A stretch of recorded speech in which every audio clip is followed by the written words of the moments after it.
देखो, कल हमने जो लास्ट टॉपिक पढ़ा था वो ब्लड के बारे में पढ़ा था ना।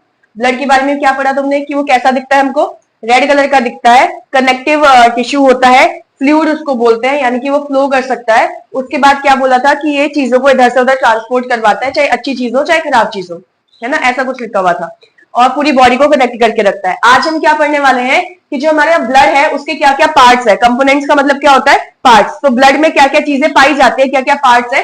सबसे पहले बोला कि जो ब्लड है वो दो पार्ट में बना हुआ है, एक है प्लाज्मा और एक हो जाता है उसका ब्लड कॉर्पस्कल्स। कॉर्पस्कल्स का मतलब होता है कुछ नहीं, सेल्स। बट वैसे कॉर्पस्कल्स और सेल्स के बीच में अंतर होता है, बट कोई बात नहीं, कॉर्पस्कल्स बोल दो सेल्स बोल दो, बात एक ही चलेगी, ठीक है। तो ब्लड को तुमने कितने पार्ट्स में डिवाइड कर रखा है, दो पार्ट में डिवाइड कर रखा है। पता कैसे चला कि ब्लड में इतनी चीजें होती हैं, वो ये जो यहाँ पे लिखा हुआ है उससे समझ में आएगा, ठीक है, जो डायग्राम बना रखा है। उससे पहले जो ब्लड है, ब्लड कितने पार्ट्स में डिवाइड है, दो पार्ट्स में डिवाइड है, प्लाज्मा और ब्लड सेल्स, ठीक है। प्लाज्मा कितना परसेंट प्लाज्मा है हमारी बॉडी के अंदर, 55%। अगर मैंने ये इतना पार्ट ले रखा है ब्लड का, इसके अंदर 55% जो है वो प्लाज्मा पाया जाएगा, और जो बच गया 100% होता है ना हर चीज, तो 55% तो तुम्हारा प्लाज्मा हो गया, कितना बच गया 45%। वो 45% क्या हो जाएगा, तुम्हारे ब्लड सेल्स हो जाएंगे। समझ में आया कि नहीं। अब हमने पढ़ा कि जो प्लाज्मा है जो कि 55% मेरे पूरा ब्लड का कंटेन कर रहा है, उसके अंदर क्या क्या पाया जाता है, दो ही चीजें हैं, या तो वाटर होगा या न्यूट्रिएंट्स होगा, या नहीं दोनों मिलाकर होगा, यानी कि पानी भी होगा और साथ में क्या होगा, न्यूट्रिएंट्स होगा। पानी देख रहे हो कितना पानी है, 90 से 95%। अब ये मत कहना ये तो 95 है तो 55 हो गया, अरे 55 मतलब अब ये टोटल 100% है। इस टोटल 55% में वाटर 90 से 95% है और न्यूट्रिएंट्स 8 से 10% है। समझ में आ रही बात या नहीं। यानी कि टोटल 55% में इतना ज्यादा तो पानी है और इतना अमाउंट में क्या है, न्यूट्रिएंट्स है। ये समझ रहे हो कि नहीं। ये मत कहना है 90 से 95% में से 5 to 10 होना चाहिए था ना, जिस हिसाब से ये है इसको 5 to 10 कर लेना, क्योंकि 90 से 95 अगर ये है तो ये 5 to 10 ही रहेगा ना, 8 to 10 थोड़ी हो जाएगा। समझ पा रहे होगे। तो इन दोनों को मिलाकर 55% है। अब तुम ये मत कहना है तो 95 तक का कंप्लीट जा रहा है, ये 10 हो गया या 5 हो गया तो 100 होना चाहिए था। अरे 55 का ये टोटल का कितना परसेंट है, समझ पा रहे हो ना मेरी बात, मैं क्या बोल रही हूँ। तो टोटल 55% में से कितना पानी है, 90 से 95 पानी प्रेजेंट है, 95% पानी प्रेजेंट है। उसके अलावा न्यूट्रिएंट्स। अब न्यूट्रिएंट्स क्या होता है, जो भी हमने खाना डाइजेस्ट करा हुआ था ना, जो भी हमने खाना डाइजेस्ट करा था वो डाइजेस्टेड फूड कहाँ जा रहा है, ब्लड के अंदर जा रहा है। तो तुम देख रहे हो हमने तो भैया बहुत खाना आना खाया था, उसके बाद भी देख रहे हो कितना कितना न्यूट्रिएंट है हमारी ब्लड के अंदर, सिर्फ 5 से 10% ब्लड के अंदर न्यूट्रिएंट्स प्रेजेंट है। यानी कि हमारे ब्लड में ज्यादा अमाउंट में क्या प्रेजेंट है, पानी। हाँ, मतलब ये इस हिसाब से ही बता रहा है तुम कितना भी न्यूट्रिएंट खा लो, लेकिन मिक्सचर हमेशा किस हिसाब से बनेगा, तुम्हारे ब्लड के अंदर इतना परसेंट पानी होगा और उस इतने परसेंट पानी के अंदर सिर्फ इतना ही न्यूट्रिएंट्स होगा। तुमने अगर बहुत ज्यादा, तुमने 50-60% न्यूट्रिएंट्स तुम्हारी बॉडी के अंदर अब्सॉर्ब करा हुआ है, लेकिन उसको किस तरीके से बना रखा है कि पानी कितना आएगा, 90 से 95%, यानी कि पानी बहुत ज्यादा है और उसके अंदर घुले हुए हैं हमारे खाना, उसके अंदर घुला हुआ है क्या, खाना घुला है, डाइजेस्टेड फूड घुला है। और कितना घुलता है इतने पानी के अंदर, 5 से 10% घुला हुआ है, ये बोल रहा है। समझ रहे हो, तुमने अगर बहुत ज्यादा खाया भी है लेकिन इसके अंदर घुला कितना है, सिर्फ 5 से 10%, बाकी कहां गया, अरे बाकी और तो घुलेगा।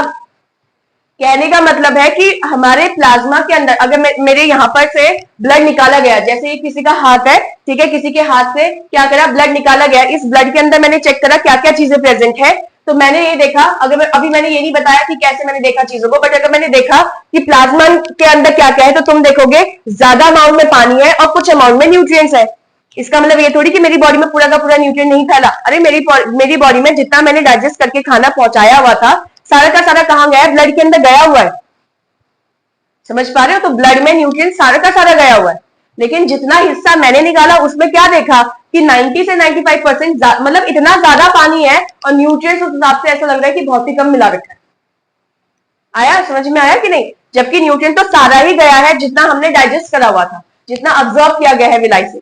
आ रहा है, समझ पा रहे हो, ठीक है। तो हमने क्या बोला, प्लाज्मा कितना है 55%, उसके अंदर पानी कितना है 90 से 95%, और जो न्यूट्रिएंट्स है वो कितने 5 से 10%। अब बाकी 45% क्या बच गए हमारे पास, ब्लड के सेल्स। ब्लड में क्या पाए जाते हैं, सेल्स पाए जाते हैं, सभी को पता है ना।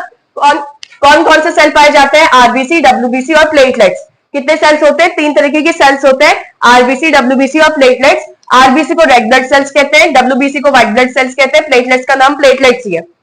इन सबको एक दूसरे नाम से और जाना जाता है, दूसरा नाम क्या है? इरिथ्रोसाइट्स। किसको कहेंगे? आरबीसी को कहेंगे। समझ में आया?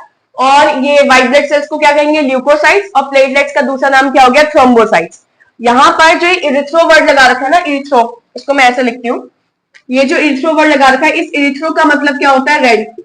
इस इरिथ्रो का मतलब क्या होता है? रेड। और ये जो साइट्स है, इन साइट्स का मतलब होता है सेल्स। तो यानी कि रेड ब्लड सेल्स है। समझ में आ रहा है? वैसे ही जो ये ल्यूको है, तुमने वो पढ़ा है, ल्यूकोप्लास्ट। तो ये ल्यूको मतलब क्या हो जाएगा? व्हाइट या कलरलेस, पता है ना? और ये साइट्स का मतलब क्या हो जाएगा? सेल। समझ में आया कि नहीं आया? और थ्रोम्बोसाइट्स को तो वैसे ही क्या बोला गया? प्लेटलेट्स को सीधे सीधे क्या बोल दिया? थ्रोम्बोसाइट्स बोला हुआ। प्लेटलेट्स को सीधे सीधे क्या बोला है? थ्रोम्बोसाइट्स। तो थ्रोम्बोसाइट्स का ऐसा कोई हमारे पास तोड़कर कुछ नहीं है। आया कुछ की नहीं आया? ठीक है, दोबारा समझा दू क्या है। मैंने बोला हमारे पास जो ब्लड सेल्स है वो 3 टाइप के पाए जाते हैं। एक हो गया आरबीसी, जिसको रेड ब्लड सेल्स कहते हैं, और इनका दूसरा नाम क्या है? इरिथ्रोसाइट्स। इरिथ्रो को हम रेड बोलते हैं, और साइट्स का मतलब होता है सेल्स। तुमने कुछ ऐसा सुना होगा ना कि इसको तो लैटिन वर्ड से डिराइव किया हुआ है, पढ़ा है ना ऐसा? तो लैटिन वर्ड यहाँ पे यानी कि ये है। अभी हम कॉमनली यूज तो आरबीसी कर देते हैं, समझे या नहीं समझे? तो ऐसे ही किसी वर्ड से डिराइव किया था, उस वर्ड का नाम क्या है? इरिथ्रोसाइट्स। वही सेम चीज डब्ल्यूबीसी का दूसरा नाम क्या हो गया? ल्यूकोसाइट्स। वैसे तो व्हाइट ब्लड सेल्स कहते हैं, वैसे अगर साइंस के टर्म में बात करें तो हम क्या बोलेंगे? ल्यूकोसाइट्स बात करेंगे। ठीक है, ल्यूको का मतलब व्हाइट हो जाता है, साइट्स मतलब सेल हो जाता है। वैसे प्लेटलेट्स का दूसरा नाम क्या है? थ्रोम्बोसाइट। समझ में आया नहीं आया इतना? अब यहाँ पर ये पता कैसे चला कि भैया प्लाज्मा भी होता है, ब्लड सेल्स भी होते हैं? पता कैसे चला साइंटिस्ट को इसके बारे में? तो कुछ नहीं, किसी एक ऑर्गेनिज्म की बॉडी से क्या लिया? ब्लड निकाला। किसके अंदर निकाला? टेस्ट ट्यूब के अंदर। तो ब्लड मुझे पहले कैसे दिख रहा है? सारा का सारा रेड कलर का दिखाई दे रहा है। ठीक है, फिर हमने क्या करा? इसका सेंट्रीफ्यूगेशन करा। अब ये सेंट्रीफ्यूगेशन क्या होता है? जैसे हम घर के अंदर वो करते हैं ना, मक्खन घर के अंदर जमाते हैं मतलब कि दूध में जो ऊपर मलाई जमती है, मलाई लगती है, उस मलाई को अलग निकाल के मम्मी एक अलग से बर्तन में रख देती है ना, घी बनाने के लिए। ठीक है, फिर उसमें करा क्या जाता है? जो मलाई इकट्ठी होती जाती है, जितने भी महीने के लिए है या फिर किसी हफ्ते के लिए, अगर वो डब्बा फुल हो जाता है तो उसमें क्या करा जाता है? गर्म पानी उसमें डाला जाता है। गर्म पानी डालने के बाद क्या करते हैं? एक हमारे पास वो चर्निंग जैसा कुछ होता है, उससे ऐसे ऐसे करते रहते हैं ना। तो इस प्रोसेस को क्या बोलते हैं? इस प्रोसेस को हम सेंट्रीफ्यूगेशन कहते हैं। समझ में आया कि नहीं? जहां पर हमने जो भी लिक्विड लिया है, जिसमें गर्म पानी मिला रखा था, तो पूरा तुमने घोल दिया उसको, और तुम ऐसे ऐसे इस प्रोसेस को कर रहे हो। ठीक है, इस प्रोसेस को क्या बोलते हैं? सेंट्रीफ्यूगेशन कहते हैं। जैसे हमारे वॉशिंग मशीन के अंदर कपड़े धुले होते हैं ना, तो ऐसे गोल घूमते हैं, फिर वापस से ऐसे गोल घूमते हैं। तो वैसे तो चर्निंग में भी होता है, यानी कि सेंट्रीफ्यूगेशन में भी तो ऐसे ही होता है। वो ऐसे घूमता है, फिर कुछ टाइम के बाद ऐसे घूमने लग जाता है। ठीक है, लेकिन अब इसके लिए अब ये तो है नहीं कि मैं अपने घर के अंदर ऐसे खून निकाला अपनी बॉडी से मैंने, और उसको वो वाली मशीन से, मतलब सॉरी क्या कहते हैं, किसी एक चम्मच से, किसी एक चीज से मैं इसको ऐसे चर्निंग वाला प्रोसेस यानी कि सेंट्रीफ्यूगेशन वाला प्रोसेस कर रही हूँ इसके अंदर। तो इसको हम करते कैसे हैं? एक हमारे पास मशीन होती है सेंट्रीफ्यूगेशन के लिए। क्या होती है? एक मशीन होती है जो 1 मिनट में, 1 मिनट की बात कर रही हूँ, 1 मिनट में 10,000 बार, 20,000 बार या 30, 40, 50 वो सेट करा होता है टाइम। ठीक है, तो 1 मिनट में इतने बार घूमती है वो। समझ में आ रही बात या नहीं? तो अगर 1 मिनट में मान लेते हैं कम से कम 10,000 बार घूम रही है मशीन, पहले तो तुमने निकाला टेस्ट ट्यूब के अंदर, इसको ढक्कन इसका बंद किया, बंद करने के बाद उसमें फिट किया, फिट करने के बाद क्या होगा? तुमने मशीन ऑन कर दी। 1 मिनट में मान लेते हैं कि 10,000 बार वो घूम रही है, तो सोचो कितनी फटाफट फटाफट घूम रहा होगा। और जब घूम रहा होगा तो ये क्या हो गया? सारा का सारा इसके अंदर जो जो चीजें थी वो सारी सेपरेट हो गई। क्या हो गई? सारी सारी सेपरेट हो गई अपनी डेंसिटी के हिसाब से। डेंसिटी मतलब समझते हो ना क्या है? अपने वॉल्यूम के हिसाब से सेपरेट हो गई। अब जो लिक्विड वाला पार्ट है वो ऊपर आ गया। यहाँ पर मैंने तुमसे क्या बोला? लिक्विड वाला पार्ट क्योंकि हल्का है तो ऊपर प्रेजेंट आ जाएगा। फिर ये सारा पार्ट जो है, जो नीचे मैंने तुमको 2 कलर से बना रखे, ये सारे पार्ट क्या है? सॉलिड पार्ट है। तो सॉलिड पार्ट नीचे रहेगा और हल्का वाला पार्ट ऊपर आ जाएगा। फिर इस सॉलिड वाले पार्ट के अंदर देखा गया तो क्या क्या पाया गया? कुछ रेड कलर की चीजें सबसे नीचे सेटल थी, कुछ रेड कलर की चीजें सबसे नीचे सेटल थी। और क्योंकि देखो सेल है तो सेल तो सॉलिड रहेंगे, सेल तो सॉलिड रहेंगे ना, लिक्विड तो हो नहीं सकते। ठीक है, तो कुछ रेड कलर की चीजें नीचे पड़ी हुई थी, उनका नाम हो गया आरबीसी। बीच में एक रीजन आया जो कि कलरलेस रीजन था, या हल्का सा ब्लू हमारी डायग्राम में बन जाता है। जब मैं तुमको अभी डायग्राम दिखाऊंगी बाद में कभी, तो उसमें ब्लू डायग्राम दिखा देते हैं, हल्का सा ब्लू कलर का, लेकिन इसमें बीच में एक कलरलेस लेयर आ जाती है, हल्की सी कलरलेस लेयर आ जाती है वो और बहुत पतली लेयर होती है। तो यहां से समझ में आता है इसमें डब्ल्यूबीसी और प्लेटलेट्स है। ऊपर की जो लेयर आई है वो हल्का येलो कलर का आता है। कैसे कलर का आता है? फेंट येलो कलर, फेंट मतलब हल्का, येलो मतलब तो येलो कलर हो गया, ठीक है। बहुत ही हल्का येलो कलर आता है और वो भी लिक्विड होता है पूरा। तो यहां से समझ में आता है ये क्या है, प्लाज्मा है। समझ में आया कि नहीं? ये प्लाज्मा क्यों है? अरे लोगों ने नाम दिया है, साइंटिस्ट लोगों ने नाम दे दिया कि इसको एक नाम दे देते हैं कि ये तो लिक्विड दिखाई दे रहा है। लिक्विड को क्या बोलते थे पहले? प्लाज्मा बोलते थे। समझ में आया? जैसे साइटोप्लाज्म, सेल के अंदर जो पानी, सेल के अंदर पाया जाने वाला लिक्विड साइटोप्लाज्म, हाँ कि नहीं था? वैसे ही प्लाज्मा इसका नाम दे दिया, प्लाज्म कह दो या प्लाज्मा कह दो। समझ में आ रही बात या नहीं? तो हमें पता चला ब्लड में हमारे पास क्या क्या चीजें हैं। ब्लड में दो चीजें पाई जाती हैं, एक तो प्लाज्मा पाया जाता है, एक तो सेल पाए जाते हैं। वो सेल ब्लड में पाए जाते हैं, इसलिए उनको ब्लड सेल कह देते हैं। प्लाज्मा टोटल कितना परसेंट पाया जाता है? 55%। सेल्स कितने पाए जाते हैं ब्लड के? 45%। प्लाज्मा में क्या क्या पाया जाता है? पानी और न्यूट्रिएंट्स पाए जाते हैं। इनके परसेंटेज नहीं भी याद होंगे चल जाएगा, बट क्या प्रेजेंट होता है इसमें? पानी और न्यूट्रिएंट्स याद रहते हैं। और हमारे सेल्स में, ब्लड सेल्स में कौन कौन से सेल्स आ जाते हैं? आरबीसी, डब्ल्यूबीसी और प्लेटलेट्स। इनके जो दूसरे नाम है वो भी याद करने की कोशिश करना। आरबीसी का दूसरा नाम क्या लिखा हुआ है? इरिथ्रोसाइट्स। डब्ल्यूबीसी का दूसरा नाम क्या लिखा है?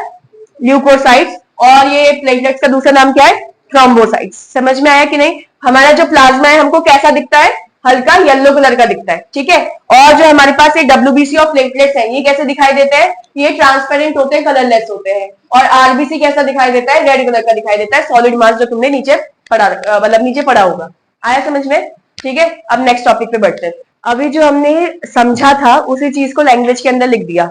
सबसे पहले क्या लिखा? प्लाज्मा के बारे में हेडिंग डाली, उसमें लिखा देखो 90 से 95% पानी है और 5 से 10% क्या है? दूसरे न्यूट्रिएंट्स पाए जाते हैं। तो पढ़ा था अभी, वही लिख दिया। उसके बाद फेंट, फेंट मतलब क्या होता है? हल्का, येलो। विस्कस का मतलब क्या होता है? गाढ़ा।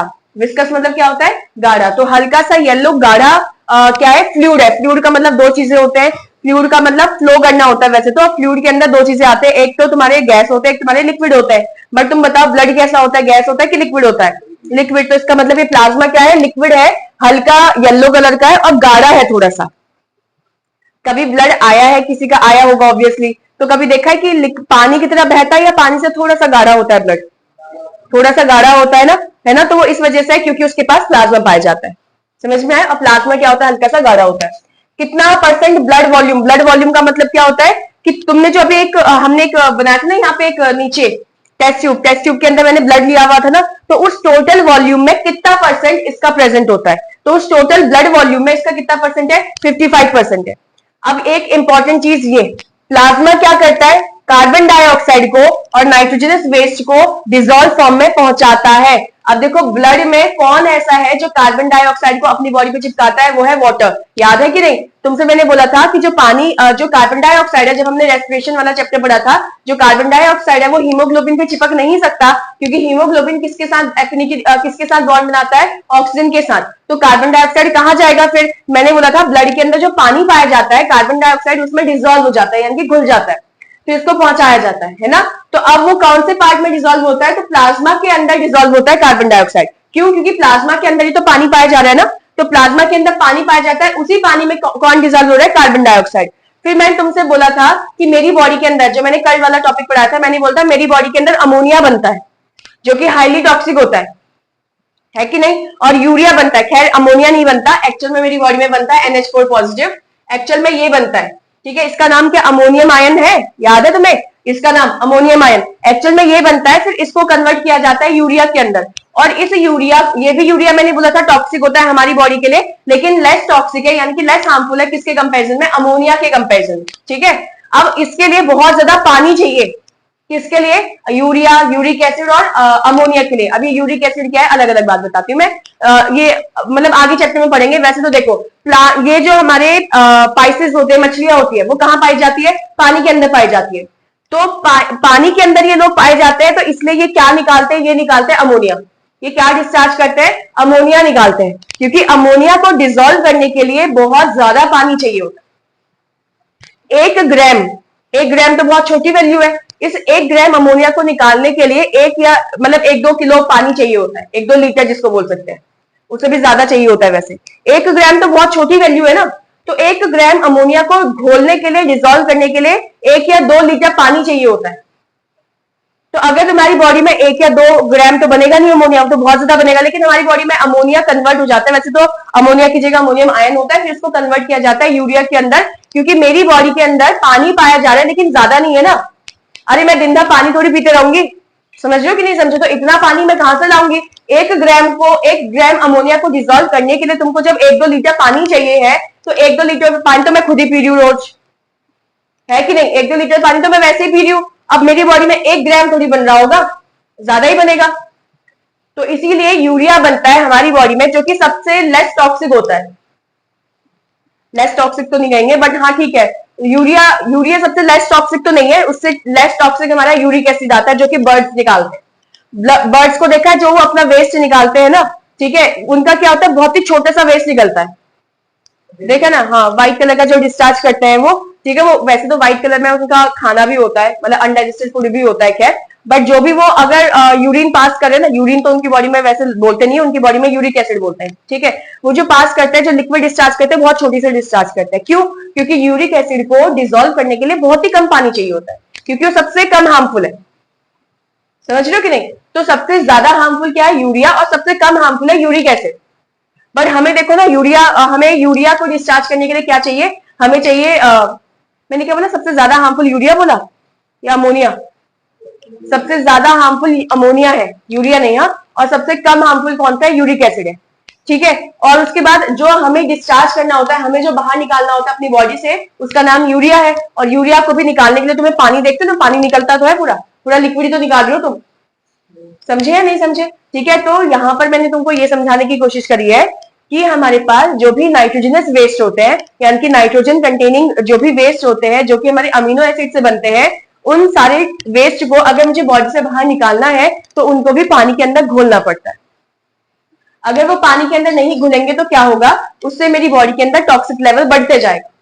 तो पानी में घोलने के बाद उनके टॉक्सिक लेवल को थोड़ा सा कम कर दिया जा रहा है। अरे कोई चीज कंसेंट्रेटेड फॉर्म में है, पानी में घोल दोगे तो डाइल्यूट हो जाएगा ना, हो जाएगा कि नहीं हो जाएगा? अगर कोई कंसेंट्रेटेड एसिड है, उसको पानी में डाल दो, उसको धीरे धीरे पानी में डाल दो, क्या हो जाएगा? वो डाइल्यूट हो जाएगा, तो उसका असर उतना तेज नहीं रहेगा जितना पहले था। समझ में आया? वैसे अगर मेरी बॉडी में यूरिया बन रहा है, जो कि हार्मफुल है मेरे लिए, तो अगर मैं उसको पानी में घोल देती हूँ, तो अब वो लेस हार्मफुल हो चुका है। अब लेस हार्मफुल हो गया, तो ये नहीं कि अपनी बॉडी के अंदर स्टोर करेंगे, निकालना तो फिर भी है ना, थोड़ी देर के लिए उसको लेस हार्मफुल बनाया गया है। समझ में आ रही बात मैं क्या बोल रही हूँ? ठीक है, तो ये सब डिजोल्व किसमें होते हैं? घुलते किसमें? पानी में घुलते हैं। और पानी कहाँ पे पाया जाता है? प्लाज्मा के अंदर पाया जाता है। समझ में आया? तो ब्लड के अंदर जो प्लाज्मा पाया जाता है, उसमें पानी पाया जाता है, तो पानी के अंदर कार्बन डाइऑक्साइड और जो नाइट्रोजनस वेस्ट है, ये सब डिजोल्व हो जाते हैं, और डिजोल्व फॉर्म में ही जो प्लाज्मा है, फिर उसको उनके अलग अलग जगह पे पहुंचा देते हैं। अलग अलग जगह कहने का मतलब है, कार्बन डाइऑक्साइड को पहुंचाया गया होगा रेस्पिरेटरी सिस्टम के पास, और जो नाइट्रोजनस वेस्ट है, इसको पहुंचाया गया होगा या तो लीवर के पास, ठीक है, क्योंकि जो लीवर होगा वो उसको कन्वर्ट करेगा यूरिया के अंदर, ठीक है, फिर इसको घोल दिया जाएगा, या फिर इसको किडनी के पास पहुंचा दिया। सिंपल सी बात है, किडनी के पास पहुंचा दिया होगा। समझ में आया? कुछ कुछ समझ में आया? फिर उसके बाद बोला क्या है कि blood cells are suspended in the plasma. Suspended का मतलब क्या होता है? धसे होना, धस गए, ठीक है कि नहीं? तो प्लाज्मा ऐसे समझो एक तरीके से दलदल है, उस दलदल में जो सेल है, कौन से सेल? ब्लड के सेल्स। कौन से ब्लड के सेल्स? जो नीचे लिखे हुए हैं, ये सारे सेल्स उसके अंदर धसे हुए हैं। समझ में आ रही बात या नहीं? तो क्या क्या पढ़ा अभी तक का? ये पढ़ा कि जो प्लाज्मा है 90 से 95% पानी रखता है, 5 से 10% उसमें न्यूट्रिएंट्स होते हैं, हल्का सा येलो कलर का गाढ़ा सा फ्लूइड होता है, लिक्विड होता है, 55% इसका टोटल ब्लड वॉल्यूम का इतना परसेंट ये बनाता है, और ये कार्बन डाइऑक्साइड और जो भी नाइट्रोजनस वेस्ट है, इसको बॉडी के बाहर फेंकता है। इतना बस, इसको बॉडी के बाहर फेंकता है, लेकिन कैसे फेंकेगा? इसको फेंकेगा वो डिजोल्व फॉर्म में फेंकेगा। और बॉडी से बाहर फेंकने का मतलब ये है कि ये अपने जो कार्बन डाइऑक्साइड जहां जाना चाहता है, कहां जाएगा? रेस्पिरेटरी सिस्टम के पास, वहां इसको फेंक देगा, ट्रांसपोर्ट कर देगा, और जो तुम्हारे पास ये नाइट्रोजन वेस्ट है, इसको फेंक देगा ये किडनी के पास। समझ में आया इतना थोड़ा थोड़ा? फिर उसके बाद इसके अंदर जो ब्लड सेल्स होते हैं वो धसे हुए होते हैं, क्योंकि प्लाज्मा गाढ़ा होता है, तो दलदल की तरह समझ लो इसको, और इसके अंदर जो है धसे हुए हैं। कौन धसे हुए हैं? ब्लड के सेल्स। और ब्लड के सेल्स क्या है? ये है, ठीक है। तो ब्लड सेल्स को ब्लड कॉर्पस्कल्स भी कहते हैं, बात एक ही मान लो अभी। और इसमें से अगर 55% टोटल ब्लड में से 55% प्लाज्मा है, तो टोटल ब्लड में से 45% जो बचा हुआ है वो क्या है? ब्लड सेल्स है।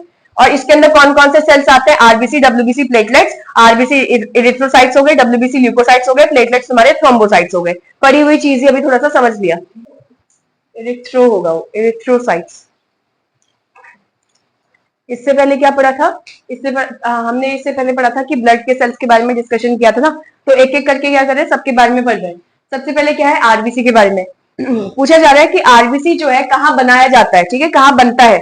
औरों के बारे में देखो कुछ लिखा नहीं है, अभी मैं बता दूंगी, लेकिन और भी कहाँ बनते हैं। आरबीसी कहाँ बनता है? बोन मैरो के अंदर, ठीक है। अगर कोई अडल्ट ऑर्गेनिज्म है, अडल्ट मतलब जैसे कि हम लोग बड़े हो चुके हैं, ठीक है, हम छोटे बच्चे नहीं है, तो अगर हम बड़े हैं तो हमारी बॉडी के अंदर आरबीसी कहाँ बनता है? बोन मैरो के अंदर। अब ये बोन मैरो क्या होता है, कहाँ समझाओ, यहाँ पे लिख देती हूँ, अब मैं शॉर्ट में लिख रही हूँ, ठीक है। बोन मैरो क्या होता है? बोन मैरो तुम्हारा बोन के अंदर कहाँ पाया जाता है? बोन के अंदर पाया जाता है। और बोन में भी कहाँ पाया जाता है? जनरली बोन के सेंटर में पाया जाता है। अगर कोई हड्डी ऐसे है, ठीक है, मान लेते हैं हड्डी है, तो इसके सेंटर पे एक टिश्यू पाया जाता है। इसके सेंटर में क्या पाया जाता है? टिश्यू पाया जाता है। मान लेते हैं हड्डी ऐसे है, तो उसके सेंटर में टिश्यू पाया जाता है। तो यानी कि बोन मैरो क्या है, कहाँ पाया जाता है? बोन के जनरली सेंटर पे, किसी किसी में यहाँ पे कोने मतलब एंड्स में भी पाए जाते हैं, ठीक है। तो मैं भी जनरली बात कर रही हूँ, इनकी ज्यादातर बोन के सेंटर में पाया जाता है। और ये जो बोन मैरो होता है, ये तुम्हारा क्या बोलेंगे उसको कि ये कैसा, ये टिश्यू होगा। ये क्या है? ये टिश्यू है, और सॉफ्ट टिश्यू होता है। कैसा टिश्यू होता है? सॉफ्ट टिश्यू होता है। सॉफ्ट टिश्यू नहीं भी समझ में आता है, बस एक टिश्यू है। और ये जो बोन मैरो है, ये दो तरीके के पाए जाते हैं। कहाँ लिख दूं, यहाँ पे थोड़ा सा बना देती हूँ कि बोन मैरो कितने पाए जाते हैं, कितने टाइप के होते हैं? दो टाइप के होते हैं। एक होते हैं रेड बोन मैरो और एक होता है येलो बोन मैरो। समझ में आ रहा है थोड़ा थोड़ा? बोन मैरो कहाँ पाया जाता है? जनरली बोन के सेंटर में पाया जाता है, ठीक है, बीचों बीच पाया जाता है। टिश्यू होता है, टिश्यू समझते हो ना, बहुत सारे ग्रुप ऑफ सेल से मिलकर बना होता है। और बोन मैरो जो है वो दो टाइप्स के होते हैं, रेड बोन मैरो और येलो बोन मैरो। अब ये जो रेड बोन मैरो है, ये क्या क्या बनाएगा? ये बनाएगा आरबीसी, ये बनाएगा डब्ल्यूबीसी, और ये बनाएगा प्लेटलेट्स। समझ में आ रहा है कि नहीं? रेड बोन मैरो क्या क्या बनाता है? WBC, RBC, platelets. यानी कि इन सबको बनाने वाला कौन है? इन सबको बनाने वाला बोन मैरो। समझ में आया? फिर उसके बाद ये येलो वाला बोन मैरो क्या बनाता है? तुमने फैट का नाम सुना है? तो ये हल्का सा फैट और जो हमारी मतलब फैट को स्टोर करने का काम, इससे अच्छा मैं इसको ऐसे लिख देती हूँ, हमारी बॉडी में जो कार्टिलेज होता है, हमारी बॉडी में क्या प्रेजेंट होता है? कार्टिलेज। तो कार्टिलेज को ये बनाता है, और बोन को भी यही बनाता है। समझ में आई बात या नहीं आई? मैंने क्या बोला, इसमें एक और चीज आता भी मुझे याद नहीं आ रहा है, शायद फैट था, पता नहीं क्या था। देखो, बोन मैरो जो है बोन के सेंटर में पाया जाता है, टिश्यू होता है, टिश्यू मतलब बहुत सारी सेल से मिलकर बना होता है, जनरली सेंटर में पाया जाता है, यानी कि हमेशा सेंटर में, मतलब कि ज्यादातर ये सेंटर में पाया जाता है, बस इतना है। कभी कभी क्या होता है कि ये एंड्स में भी पाया जाता है, एंड्स मतलब ऐसे कॉर्नर में भी पाया जाता है, लेकिन उसका कोई और नाम हो जाता है। चलो जो भी है, बोन मैरो ज्यादातर कहाँ पाया जाता है? बोन के सेंटर में पाया जाता है, टिश्यू का बना होता है, यानी कि बहुत सारे ग्रुप ऑफ सेल से मिलकर बना हुआ है। ये बोन मैरो दो टाइप का होता है, रेड बोन मैरो और yellow bone marrow. Red bone marrow हमारे ब्लड सेल्स को बनाता है, यानी कि हमारे पास जो आरबीसी, डब्ल्यूबीसी, प्लेटलेट्स है, वो सब कौन बनाता है? रेड बोन मैरो बनाता है। और जो ये वाला बच गया येलो बोन मैरो, वो मुझे क्या बना के देता है? वो कार्टिलेज और जो ये बोन है उसको बना के देता है। समझ में आ रहा है या नहीं आ रहा है? ठीक है, अगर तुम्हें ध्यान हो तो ये सारे जो तुमने पढ़े हैं, क्या ये तुम्हारे कनेक्टिव टिश्यू होते हैं? कनेक्टिव टिश्यू होते हैं, ठीक है। क्या ये तुम्हारा ये भी कनेक्टिव टिश्यू है? पता है तुम्हें? छोटी क्लास में पढ़ा होगा, बोन भी एक तुम्हारा कनेक्टिव टिश्यू होता है, और कार्टिलेज भी तुम्हारा एक कनेक्टिव टिश्यू है। तो यानी कि जो भी ये सब क्या है? ये सब टिश्यू है तुम्हारे। बोन भी क्या है? टिश्यू है ये, समझे? और कार्टिलेज भी क्या है? टिश्यू है। तो अब वो कनेक्टिव टिश्यू को बना कौन रहा है? बोन मैरो बना रहा है। आरबीसी, डब्ल्यूबीसी अलग बनते हैं, मतलब प्लेटलेट्स वगैरह ये सब अलग बनते हैं, और कार्टिलेज, बोन अलग बनते हैं। समझ में आया? कुछ कुछ या नहीं समझ में आया? ठीक है, थोड़ा थोड़ा समझ में आ रहा है। बस वही सेम चीज यहाँ पर भी लिखा हुआ है कि आरबीसी कहाँ बनते हैं भैया? Bone marrow. अब वो किसके बोन मैरो की बात हो रही है? अगर वो बच्चा भी छोटा है, बहुत छोटा है, तो उसके लीवर में आरबीसी बनना शुरू करेंगे। समझ में आ रही बात? अगर अभी बच्चा बहुत ही छोटा है तो उसके बॉडी के अंदर कहाँ बनेंगे आरबीसी? लीवर के अंदर बनेंगे। लेकिन अगर हमारी तरह हो गया, अडल्ट हो चुका है, तो अब उसके अंदर आरबीसी कहाँ बनेंगे? बोन मैरो के अंदर बनेंगे। समझ में आया नहीं आया? ठीक है, फिर उसके बाद डेथ कहाँ हो जाती है आरबीसी की? सभी की मोस्टली डेथ कहाँ होगी? स्प्लीन के अंदर। बट आरबीसी की डेथ की बात करें तो आरबीसी की डेथ कहाँ होगी? स्प्लीन के अंदर। अभी स्प्लीन कहाँ होता है इसको मैं बताऊंगी, अभी मैं कल बताऊंगी इस चीज को, ठीक है, कि स्प्लीन कहाँ पाया जाता है, एक डायग्राम समझा दूंगी कहाँ होता है, ठीक है। हाँ, तो मैंने तुमसे क्या बोला, जो ये डेथ होता है किसका? आरबीसी का, कहाँ पे होता है? स्प्लीन के अंदर होता है। मेरी बॉडी में स्प्लीन कहाँ पाया जाता है, मैं कल समझाऊंगी इसको, ठीक है। स्प्लीन को क्या बोलते हैं? ग्रेवयार्ड और आरबीसी। ग्रेवयार्ड का मतलब क्या होता है? जहां पर हम दफनाते हैं मरे हुए लोगों को।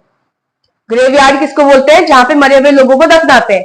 तो अब यहाँ पे दफनाया किसको जा रहा है? आरबीसी को, मतलब मर रहे हैं ना वहां पे, है ना। तो उनकी डेथ कहाँ हो रही है? स्प्लीन के अंदर। इसलिए स्प्लीन का नाम क्या हो गया? ग्रेवयार्ड ऑफ आरबीसी हो गया, यानी कि आरबीसी यहाँ पे दफन है। तो मैंने क्या बोला, आरबीसी बनेंगे कहाँ? अडल्ट की बोन मैरो के अंदर बनेंगे। चाइल्ड के अंदर, बच्चे के अंदर देखूंगी तो लीवर के अंदर बनेंगे। समझ में आ रही बात या नहीं? ठीक है, ऐसा क्यों होता है? क्योंकि अभी बच्चे की जो बोन्स है बहुत ज्यादा सॉफ्ट है। अगर सॉफ्ट है तो अभी उतने अच्छे से डेवलप नहीं हो रखी है, डेवलप नहीं हो रखी है, अंदर अभी बोन मैरो उतने अच्छे से कल्टीवेट नहीं हो रखा, बना नहीं है, और बना नहीं है तो फिर आरबीसी, डब्ल्यूबीसी, प्लेटलेट्स, ये सब चीजें नहीं बन सकती अभी। समझ में आई बात या नहीं? तो हम लोगों की बोन्स जो है वो धीरे धीरे, जब बच्चा थोड़ा सा बड़ा होने लग जाता है, 1 2 3 4 साल का होने लग जाता है, तो उसकी बोन्स थोड़ी हार्ड होने लग जाती है, तब बोन मैरो अंदर बनना स्टार्ट हो जाता है। अब बोन मैरो स्टार्ट हो जाता है, इसका मतलब अब उसकी बॉडी में बोन मैरो जो होगा वो बनाएगा आरबीसी को। समझ में आया? ठीक है। अदरवाइज क्या बोला मैंने? अडल्ट की बॉडी में बोन मैरो बनाता है आरबीसी को, बच्चे की बॉडी में लीवर बनाता है आरबीसी को। डेथ हो जाती है आरबीसी की स्प्लीन के अंदर, चाहे बॉडी में कोई सा भी, चाहे बोन मैरो से बन रहा है चाहे लीवर से बन रहा हो, डेथ कहाँ होगी? स्प्लीन के अंदर। स्प्लीन क्या होता है नेक्स्ट वाली क्लास में समझाऊंगी, ठीक है। स्प्लीन के अंदर बनता है। स्प्लीन का दूसरा नाम क्या होता है हमारे पास? Graveyard of RBC. स्प्लीन का दूसरा नाम क्या है? Graveyard of RBC. Life span, life span मतलब कितने लंबे समय तक जिंदा रहता है कौन? आरबीसी। कितने लंबे समय तक रहता है? 120 दिन के लिए। अब तुम्हारे दिमाग में आएगा कि 120 दिन के लिए अगर जिंदा है तो क्या 120 मतलब 120वें दिन में सारे के सारे आरबीसी खत्म हो जाएंगे? है कि नहीं? ऐसा होना चाहिए ना कि 120 दिन में सारे के सारे आरबीसी क्या होने चाहिए? खत्म होने चाहिए। ऐसा नहीं होता। अगर कोई एक सेल है, ये एक सेल आज फर्स्ट डे में बना है, ये एक सेल कोई फर्स्ट डे में बना है, तो इसके साथ कोई दूसरा सेल होगा तो मान लेते हैं कि उसका आज 23rd डे। समझ में आ रही बात या नहीं? तो ऐसे हर किसी सेल के अलग अलग दिन होते हैं। अब एक सेल जो होगा, एक सेल मतलब आरबीसी का एक सेल ऐसा दिखाई देता है, ठीक है। ये जो एक सेल होगा, ये एक सेल अपने 120 डे तक का अपना पूरा काम करेगा और 120वें दिन में क्या करेगा? उसकी डेथ हो जाएगी। समझ में आई या नहीं आई? वो कभी भी बना हो वहां से उसका पहला दिन शुरू हो जाएगा। तो ऐसा नहीं कि सारे आरबीसी एक ही दिन बनते हैं। समझ में आई बात या नहीं? तो नए नए आरबीसी रोज बनते जाते हैं। तो हर एक थोड़ी थोड़ी देर में क्या है? नए नए आरबीसी बनते जा रहे हैं और पुराने आरबीसी क्या हो रहे हैं? खत्म होते जा रहे हैं। 120 दिन भी कोई आरबीसी। हाँ, तो अगर किसी का आज 120वां दिन है तो किसी दूसरे आरबीसी का आज पहला दिन हो सकता है। अरे जैसे इस दुनिया में ह्यूमंस जो है वो सब एक ही दिन थोड़ी पैदा हो रखे हैं, सबके बर्थडे अलग अलग आते हैं ना। वैसी आरबीसी की मान लो ना, इनकी अपनी खुद की दुनिया है, वहां पर भी जो जितने भी आरबीसी है वो अलग अलग दिन पैदा हुए हैं, एक दिन में थोड़ी पैदा हुए हैं। समझ में आ रही बात? तो हर किसी का मरने का दिन भी क्या होगा? अलग अलग होगा, लेकिन सबके सब 120 दिन पूरा कंप्लीट करने के बाद मरेंगे। समझे या नहीं समझे? मतलब ज्यादातर 120 दिन पूरा कंप्लीट करने के बाद करेंगे। कोई बीच में खराब हो गया आरबीसी तब तो उसको फिर खा लिया जाएगा। कौन खाएगा? डब्ल्यूबीसी खाता है उसको फिर, ठीक है। डब्ल्यूबीसी हमारी बॉडी के अंदर क्या करता है? प्रोटेक्ट करके रखता है चीजों को। तो हमारी बॉडी में कोई भी इंफेक्शन हुआ, डब्ल्यूबीसी सबसे पहले दौड़ दौड़ के आएगा, अरे भैया मुझे वहां पे जाना है क्योंकि वहां पे इंफेक्शन फैल गया, तो मुझे उसको क्या करना है? कंट्रोल करना है। समझ में आ रही बात या नहीं? और मेरे सेल्स अगर खराब हो गए हैं, ठीक है, अंदर ही कुछ लड़ाई हो गई है, तो मोस्टली फिर डब्ल्यूबीसी जाएंगे शांत करवाने के लिए, मतलब उसको खा जाएंगे जिसकी वजह से लड़ाई हो। समझ में आ रहा है? कुछ समझ में आ रहा है? ठीक है, जो भी है। हाँ, तो मैंने बोला कि इनकी लाइफ स्पैन कितनी होती है? 120 दिन की होती है। इनकी बॉडी के अंदर कोई न्यूक्लियस नहीं होता, लेकिन यहाँ पे ब्रैकेट में क्या लिखा है तुमने? Mature RBC. यानी कि अगर आरबीसी अभी बने हैं, छोटे छोटे आरबीसी है, अभी अभी इसी टाइम पे बने हुए हैं, तो मैच्योर नहीं है, वो इमेच्योर है। जैसे छोटे छोटे बच्चे होते हैं ना, अभी बड़े नहीं हो रखे, तो उनको इमेच्योर कहते हैं। तो छोटे छोटे आरबीसी के अंदर न्यूक्लियस भी होगा और डिफरेंट सेल ऑर्गेनल्स भी पाए जाएंगे। लेकिन जब आरबीसी बड़ा होने लगता है तो धीरे धीरे धीरे उसका न्यूक्लियस खत्म होने लगता है, उसके अंदर सेल ऑर्गेनल्स भी खत्म हो जाते हैं, क्योंकि उसकी बॉडी में अब हीमोग्लोबिन बढ़ने लग जाएगा। क्योंकि जितना ज्यादा हीमोग्लोबिन होगा उतना ज्यादा ऑक्सीजन को अपने पास पकड़ेगा। समझ रहे हो कि नहीं? क्योंकि आरबीसी का एक ही काम है, ऑक्सीजन को ट्रांसपोर्ट करवाना। समझ में आ रही ना बात मैं क्या बोल रही हूँ? तो मैच्योर आरबीसी यानी कि जो आरबीसी बड़े हो जाते हैं, मतलब अब असलियत में काम करना स्टार्ट करेंगे, उन आरबीसी के अंदर अब क्या नहीं प्रेजेंट होगा? सेल ऑर्गेनल्स भी प्रेजेंट नहीं होंगे। सेल ऑर्गेनल्स क्या होते हैं? जैसे कि तुम्हारे पास सेल के अंदर क्या होता है? साइटोप्लाज्म। साइटोप्लाज्म तो होगा इसके अंदर। जैसे कि तुम्हारे पास न्यूक्लियस हो गया, सेल ऑर्गेनल ही है, न्यूक्लियस हो गया, सेल नहीं, सेल मेम्ब्रेन तो होगा ना, सेल मेम्ब्रेन तो होगा। उसके अलावा क्या हो जाएगा? राइबोसोम्स, लाइसोसोम्स, समझिए, गोल्जी बॉडीज, एंडोप्लाज्मिक रेटिकुलम्स, ऐसी चीजें नहीं होंगी फिर, क्योंकि सारा स्पेस किस लिए रख रहे हैं? वो हीमोग्लोबिन के लिए रख रहे हैं। समझ में आ रहा है? कुछ समझ में आ रहा है? फिर उसके बाद डब्ल्यूबीसी पे आए और आरबीसी का ऐसा शेप दिखता है, ठीक है, ऐसा शेप दिखता है। डब्ल्यूबीसी की बात करें, डब्ल्यूबीसी और प्लेटलेट्स दोनों में ही क्या लिखा है? कलरलेस होते हैं, इनके पास कोई भी कलर नहीं प्रेजेंट होता है, ठीक है। उसके बाद क्या लिखा है कि जो डब्ल्यूबीसी है उसके पास न्यूक्लियस भी होता है और सेल ऑर्गेनल्स भी होता है। यानी कि ये जो शेप हमने बना रखा है, जो डायग्राम बना रखा है, किसका बना है? डब्ल्यूबीसी का। इसके पास न्यूक्लियस भी होगा और इसके पास अपना खुद का क्या होगा? सेल ऑर्गेनल्स भी होंगे। और जनरली कोई फिक्स लाइफ स्पैन नहीं होता, कभी भी मर सकते हैं। लेकिन अगर देखा जाए, एवरेज देखा जाए तो 13 से 14 डेज तक जिंदा रहता है, या 12 से 14 डेज तक है जिंदा रहता है। उसके बाद इनकी डेथ हो जाती है। और फिर बनाएगा कौन इनको? फिर बोन मैरो बनाएगा। समझ में आया? नहीं बना आया? ठीक है। फिर उसके बाद क्या है, और वही सेम चीज है, सारे के सारे डब्ल्यूबीसी एक साथ नहीं बनेंगे।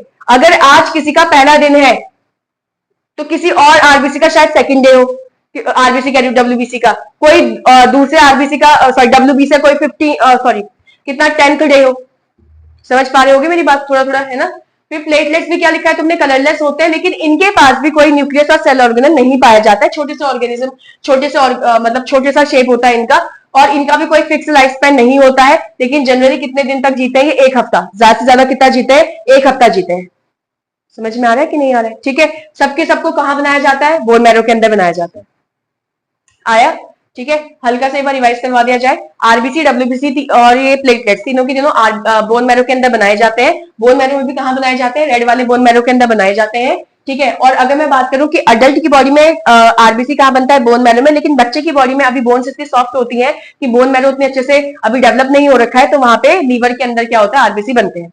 ठीक है। और अगर डेथ देखा जाए, चाहे बच्चा है चाहे बड़ा ऑर्गेनिज्म है, ठीक है, तो उसकी बॉडी में जो डेथ होगी आरबीसी की, वो स्प्लीन के अंदर ही होगी। स्प्लीन कहाँ होगा? नेक्स्ट क्लास में पढ़ेंगे। और स्प्लीन को हम क्या बोलते हैं? ग्रेवयार्ड ऑफ आरबीसी कहा जाता है। लाइफ स्पेन कितनी होती है इसमें? टोटल 120 दिन के लिए। किसकी लाइफ स्पेन है ये आरबीसी की है। आरबीसी टोटल कितने दिनों तक जिंदा रहते हैं? 120 दिन के लिए जिंदा रहते हैं। अगर एक आरबीसी का आज पहला दिन है, तो दूसरे आरबीसी का जरूरी नहीं है कि पहला दिन हो, क्या पता उसका 14th हो, 16th हो, 119th डे हो।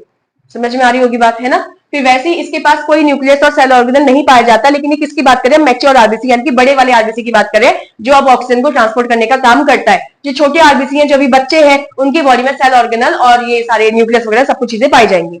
फिर हम डब्ल्यूबीसी की बात करेंगे तो बनेगा तो ये बोन मैरो के अंदर, कलरलेस होता है, इसका कोई कलर होता नहीं है। न्यूक्लियस और सेल ऑर्गेनल इसके पास होते हैं। इसका कोई फिक्स जो लाइफ स्पैन है वो प्रेजेंट नहीं है। कोई फिक्स लाइफ स्पैन जैसे इसका 120 दिन होता है, इसका कुछ नहीं होता। लेकिन जनरली हम बात करें अप्रोक्सीमेटली 12 से 13 दिन या 12 से 14 दिन तक ये जिंदा रहते हैं। समझ में आई बात या नहीं? इसमें भी वही सेम चीज है कि जो हमारे पास आरबीसी का आज अगर पहला दिन था, तो दूसरे आरबीसी का जरूरी नहीं कि पहला दिन हो। वैसे ही आज अगर एक आरबीसी, एक डब्ल्यूबीसी का आज पहला दिन है, तो जरूरी नहीं है कि दूसरे डब्ल्यूबीसी का कौन सा दिन हो? पहला दिन हो। समझ में आई बात? तीसरा क्या है? प्लेटलेट्स, ये भी कलरलेस होते हैं। इनके पास भी कोई न्यूक्लियस और कोई सेल ऑर्गेनल प्रेजेंट नहीं होता। इनके पास भी कोई फिक्स वो जो लाइफ स्पैन है वो प्रेजेंट नहीं है। लेकिन हम ऑन एन एवरेज बात करें तो ये 1 हफ्ते तक का जिंदा रहता है। समझ में आ गया?